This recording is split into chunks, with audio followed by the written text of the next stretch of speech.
At this hallowed site, founded in 1801, we gather to honor the men and women who served the cause of freedom from the time of the American Revolution, including the sacrifices made by my generation 76 years ago on June 6, 1944, when the Navy amassed an armada of 8,000 ships to land American and Allied forces on the beaches of Normandy.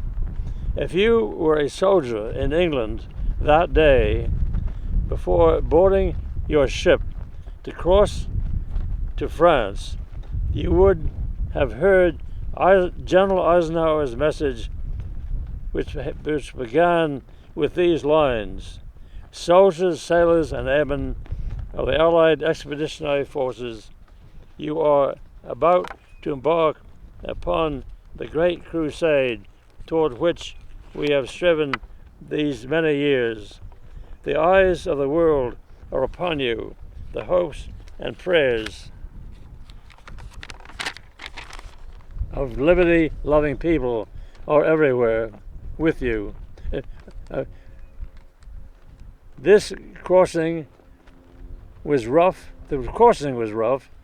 Take a moment to imagine the bravery it took to step off a landing craft when it ran aground 100 yards from the beach and wade through the surf in the face of withering German fire. 3,000 died that morning on Omaha Beach alone, but by nightfall we knew their sacrifice was not in vain, for we and our allies had landed 150,000 men, gaining a beachhead along a 50-mile front for the year-long campaign that brought victory over Nazi Germany. I followed the news of the landing and the ensuing campaign with intense interest. I was at Harvard, training in the Naval ROTC with most of my classmates, about to receive orders to join a cruiser in the Pacific. It is also most fitting to pay tribute to a son of the Hudson River Valley,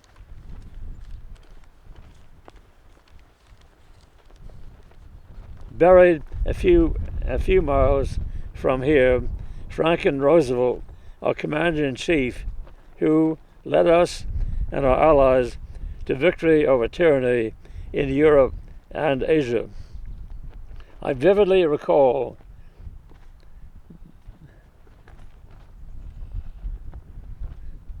the moment on the evening of April 12, 1945, when word passed among the crew that President Roosevelt had died. We were at battle stations heading north from the island of Okinawa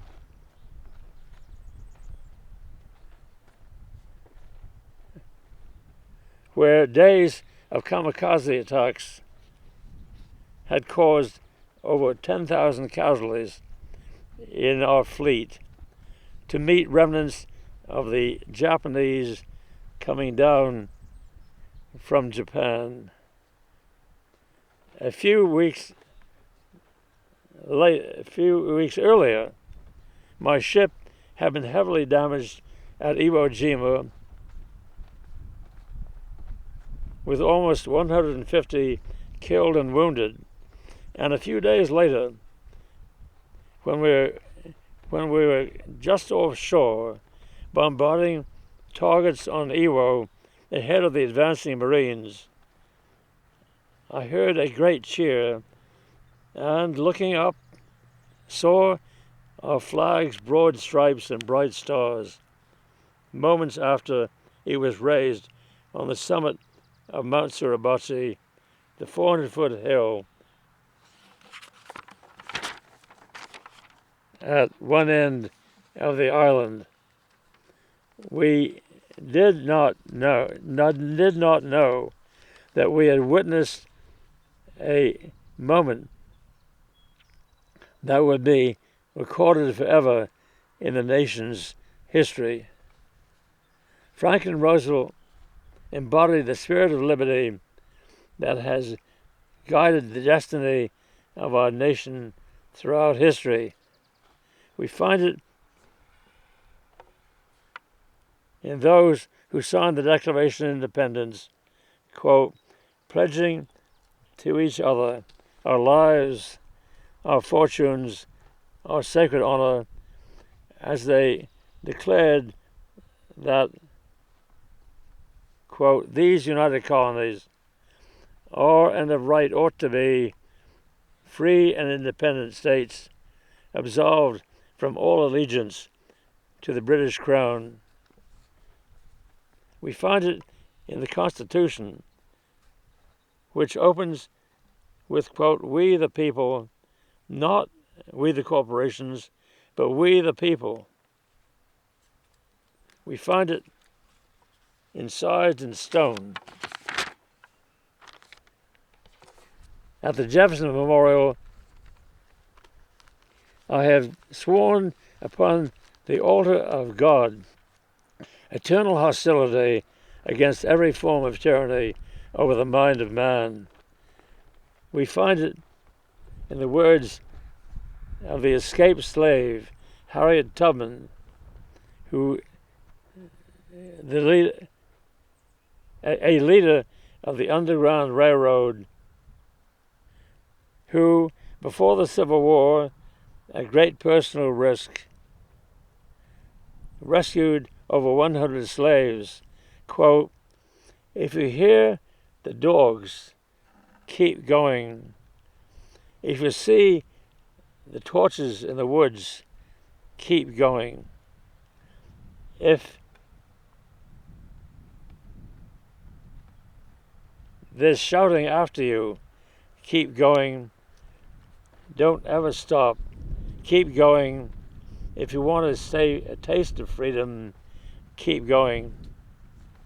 We find it in Lincoln's Gettysburg Address. Quote, it is for us the living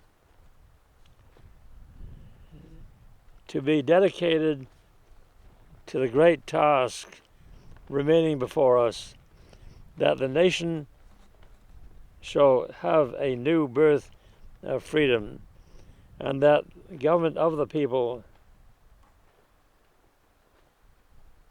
by the people, for the people, shall not perish from the earth. We find it in the speech given in Central Park before a crowd of 150,000 a few days before the landing of Normandy by the nation's most renowned jurist, Leonard Hand. Quote, we are gathered here to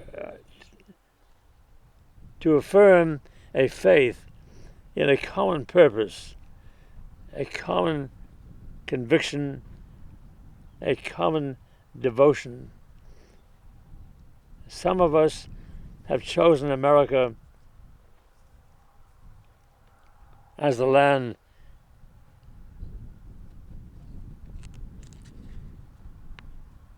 of our adoption. The rest have come from those who did the same. What was the object that brought us to this choice? We sought liberty. Liberty lies in the hearts of men and women. When it dies there, no constitution, no law, no court can save it. We find it in the Martin Luther King's letter from a Birmingham jail. I cannot sit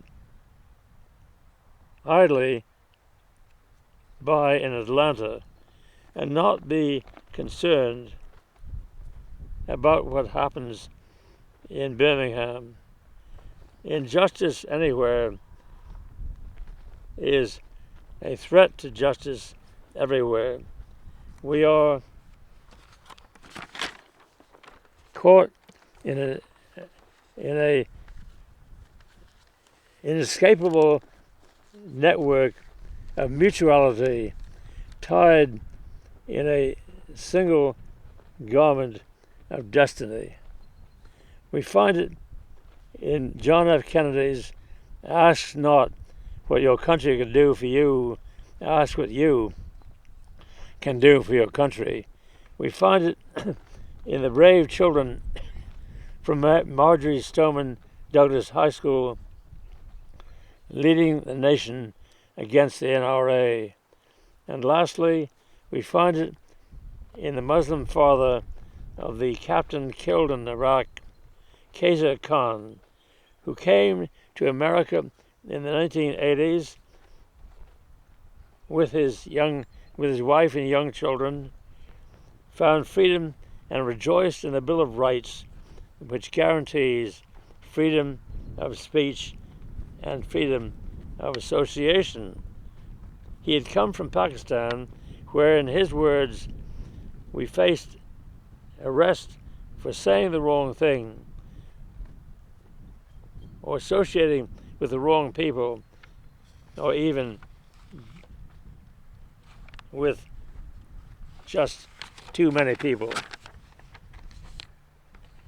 Years later, when told he'd passed the examination to become a United States citizen, he